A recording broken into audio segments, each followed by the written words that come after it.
ছানি আসলে একটা বয়সজনিত রোগ। হ্যাঁ, ছানি কারো আগে পড়তে পারে, কারো পরে পড়তে পারে। সাধারণত 50-এর অধিক যাদের বয়স তাদের ক্ষেত্রে আস্তে আস্তে করে ছানি দেখা দেয় চোখে।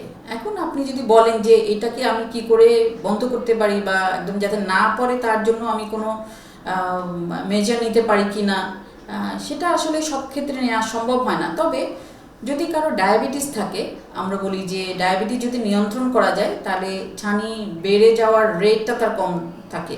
বসুন্ধরা ডায়াপেন্ট এখন আরো উন্নত। এই হট এয়ার থ্রো টপশিট দ্রুত শোষণ করে সোনামণিকে দেয় কোমল অনুভূতি।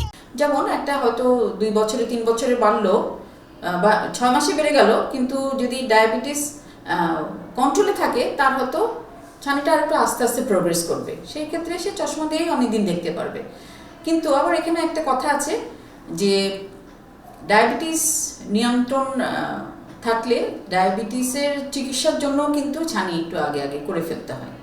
আর অন্যান্য কারণগুলো যদি আপনি বলেন, যেমন আঘাতজনিত ছানি, আঘাতের জন্য কিন্তু বিভিন্ন ধরনের, ইভেন যদি আপনি ইলেকট্রিসিটি দিয়েও কারো যেটা হয় ইলেকট্রিফাইড হয় কোনো কি বলে এটাকে, সেটা যদি হয় কারো ইলেকট্রিক শক লাগলো তারও কিন্তু ছানি পড়তে পারে। যারা হচ্ছে আপনার ওয়েল্ডিং ফ্যাক্টরিতে কাজ করে ছানি পড়তে পারে। কেউ যদি কারো চোখে ঘুষি মারে ছানি পড়তে পারে। কোনো একটা শার্প কোনো জিনিস চোখে তার চলে গেল, হ্যাঁ, লেন্সে আঘাত করলেও ছানি পড়তে পারে। এগুলি ছানির দুর্ঘটনাজনিত কারণ।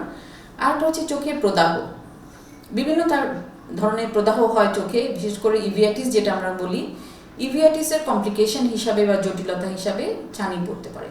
তবে মোদ্দা কথা হচ্ছে আসলে ছানি একটা বয়সজনিত রোগ, কিন্তু এটা মায়ের পেট থেকেও বাচ্চা ছানি নিয়ে হতে পারে যদি মায়ের গর্ভকালীন কোনো সমস্যা থাকে, অথবা বাচ্চাদের যদি ইভেন এখন তো বাচ্চাদের টাইপ 1 ডায়াবেটিস থাকে, বাচ্চারা বাড়ন্ত সময়ও কিন্তু টাইপ 1 ডায়াবেটিস থাকলে তার ছানি হতে পারে। তবে ছানি একটা বয়সজনিত রোগ এবং বয়স হলে ছানি পড়বে, কারো আগে পড়বে, কারো কম দেরিতে পড়বে, এই আর কি।